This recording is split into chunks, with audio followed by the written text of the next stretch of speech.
journaliste, expert en décentralisation, mais ce soir, il est sur ce plateau au titre de coordonnateur du secrétariat du comité d'organisation à la mairie de Cotonou, de ce 43e congrès de l'Association internationale des maires francophones, qui se tiendra à Cotonou du 11 au 14 octobre prochain au Palais des Congrès. Il est là pour nous en parler. Franck Kenego, bonsoir.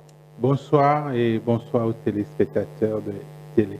Voilà, ce congrès, 43e congrès, je le rappelais à l'instant, de l'Association internationale des maires francophones, de quoi il s'agit, à quoi doit-on s'attendre très exactement?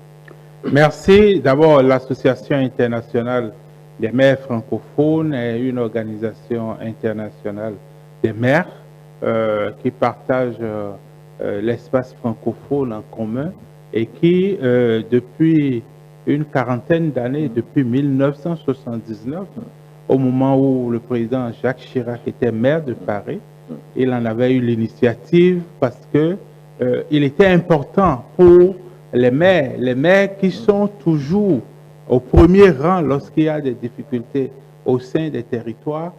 Il était important pour ces maires non seulement de partager leur expérience, de mutualiser les ressources, mais aussi, disons, d'avoir une plateforme où les maires, les experts et les acteurs de la société civile se retrouvent dans une diversité de regards par rapport aux défis des populations.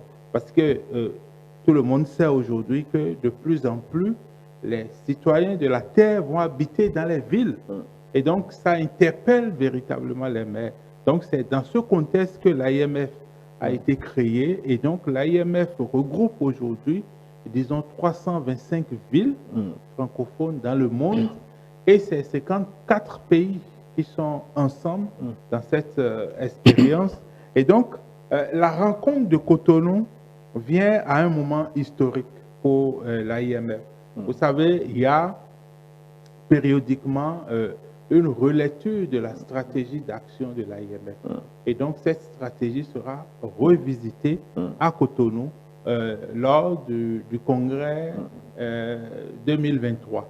Et ensuite, nous sommes dans un contexte où l'Afrique francophone, l'Afrique de l'Ouest est un peu perturbée par des situations de prise de pouvoir par des moyens non constitutionnels. Et donc, quel est le regard des maires sur cette question et comment, disons, les villes peuvent travailler, même en période de crise, pour que les populations puissent ne pas subir les actes de ces crises-là. Voilà. Il y a, disons, à Cotonou, il y aura une réflexion sur les arts et les cultures urbaines.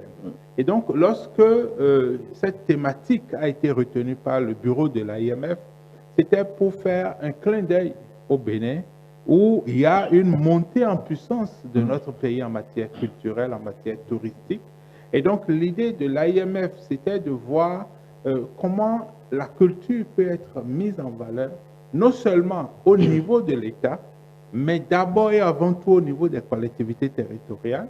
Et pour le bureau de l'AIMF, il y a une question importante lorsqu'on parle du Bénin, c'est le vaudou.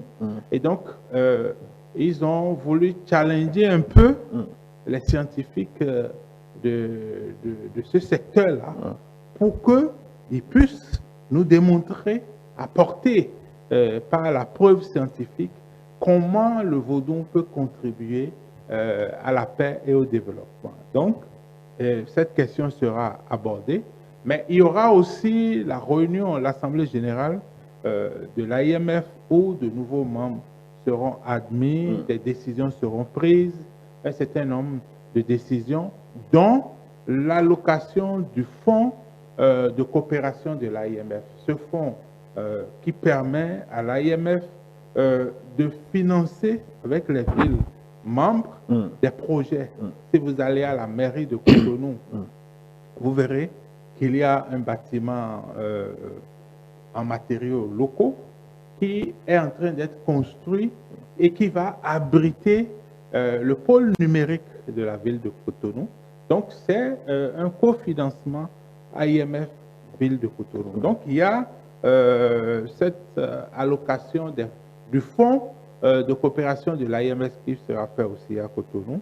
Et il y aura la déclaration de Cotonou qui va sanctionner les travaux. Et cette déclaration va essayer de repositionner les villes dans la gouvernance mondiale. Vous savez, beaucoup d'acteurs, même des prix Nobel, ont écrit ensemble une tribune où ils ont démontré que si, au niveau des Nations Unies, au niveau de la gouvernance mondiale, on faisait davantage de place aux maires, aux villes, le monde serait mieux gouverné. Simplement parce que être maire, c'est exercer un pouvoir de proximité à côté des populations. Et donc, on a une lecture totalement différente, mais j'allais dire plus pertinente. Complémentaire des pouvoirs centraux. Voilà. Et donc, la gouvernance mondiale devrait faire davantage de place aux villes et aux collectivités territoriales. Ça pourrait être un des messages forts de l'Assemblée générale de Cotonou. Et enfin, il y a la coopération décentralisée. Vous savez, aujourd'hui, les États africains, beaucoup de pays commencent par se méfier de l'aide au développement. Parce que ça fait pour certains pays 60 ans où on parle d'aide au développement, mais les choses n'évoluent pas. Et donc, au niveau de l'AIMF, une réflexion sera menée à Cotonou pour voir si, à travers la coopération décentralisée, coopération entre villes du nord, villes du sud, donc il y aura un volet ville sud-sud pour voir dans quelle mesure on peut faire tout ce qu'on appelle transfert de technologie, comment on peut faire dans le cadre des villes aussi des investissements privés pour que l'économie... Aujourd'hui, si l'Afrique a accès aux investissements privés, si l'Afrique arrive à mettre en place les infrastructures et finance les PME et autres, il n'y a rien à faire. La vie va s'améliorer en Afrique. Et donc, l'idée, c'est de voir quel rôle la coopération décentralisée va jouer dans ce renouveau de l'Afrique où on va mettre des villes d'Afrique ensemble pour mobiliser les technologies, l'expertise en matière de technologie, pour mobiliser les financements et mettre en place les infrastructures, mettre en place des appuis au secteur privé pour que le développement réel, parce que si on parle de l'aide au développement, ça n'apporte pas, ce n'est pas une création de richesse, ce n'est pas une plus-value pour les populations. Voilà, deux questions. Quelle est l'ampleur de ce qui se passera du 11 au 14 en termes de présence? Vous avez parlé de plus de 300 villes. Combien sont attendues à Cotonou? Actuellement, on a dépassé la barre des 300 qui ont confirmé. On a une participation très forte du Bénin parce que le maire de Cotonou a souhaité que toutes les communes, normalement, c'est les communes, les villes qui sont membres de l'AIMF, et il y en a 10 par pays. Mais le maire de Cotonou a permis à négocier pour que les 77 communes du Bénin soient associées à l'événement parce que c'est un événement national. Et donc, il y aura les 77 communes du Bénin. Il y a de grandes métropoles, Montréal, Québec, Genève, Lausanne, Bruxelles, etc., Liège, Paris, Marseille, Nantes, Bordeaux, Abidjan, Afrique du Nord, etc. Toutes ces villes seront représentées à Cotonou. Et disons que ça sera vraiment un rendez-vous où il y a un volet scientifique, le colloque, il y a un volet dialogue et il y a, disons, la solennité de l'Assemblée générale et on aura des visites touristiques parce que le maire de Cotonou a voulu que cette activité ne reste pas seulement à Oui, Cotonou. justement, je voulais vous poser cette question pour finir. Qu'est-ce que la ville de Cotonou et les autres villes ont à offrir au monde, si je dois ainsi dire? Qu'est-ce qu'on a à vendre? Qu'est-ce que cela pourrait nous permettre de mettre en valeur pour ces quelques jours? Vous savez, d'abord, il faut féliciter le gouvernement qui a fait des investissements réels, des investissements qui ont changé le visage de Cotonou. Rien que ce nouveau visage mérite d'être regardé par tous les acteurs dont j'ai parlé tantôt.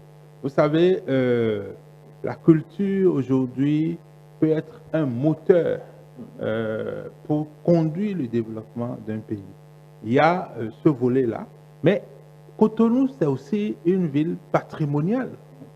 Il y a des endroits qui vont intéresser tous ceux qui vont venir à Cotonou, notamment les endroits culturels, les endroits cultuels, Azalo Kogon, Sainte-Cécile, le marché de Topa.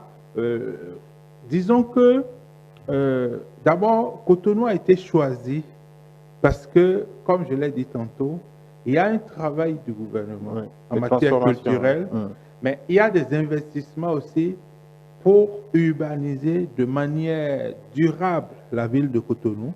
Et il y a, disons, une réputation de Cotonou qui fait que tout le monde veut aller à Cotonou.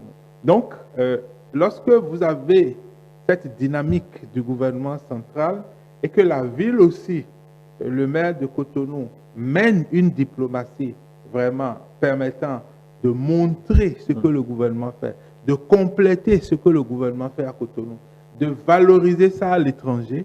Donc, du coup, ils savent bien ce qu'ils viennent chercher à Cotonou, c'est de se ressourcer. Et comme je l'ai dit tantôt, Ouida sera visité et beaucoup de participants annoncent déjà qu'ils iront à Ouida. Porte-Novo sera visité, Ganvier sera visité, disons que Abomey sera aussi visité. Et dans les thématiques qui seront abordées, on parlera de ville et sport.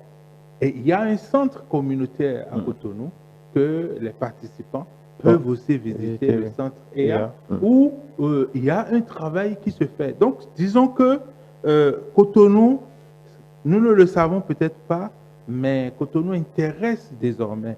Il y a le ministre-gouverneur du district d'Abidjan qui a dit lors d'une vidéoconférence de préparation, qui a dit qu'il est vraiment impatient de venir regarder les transformations parce qu'il est surpris par l'ampleur des événements. Avant, c'est Abidjan, Dakar qui drainait les événements en Afrique de l'Ouest. Et il a dit, c'est un pays, c'est une ville qui s'ouvre au monde et tout le monde veut venir voir Cotonou. Et donc ça, c'est, vous savez, quand vous avez autant de maires qui arrivent dans un pays, les maires sont des ambassadeurs touristiques. Si nous les accueillons très bien, si nous leur montrons ce que le Bénin et Cotonou ont de meilleur, eux, ils vont faire le reste.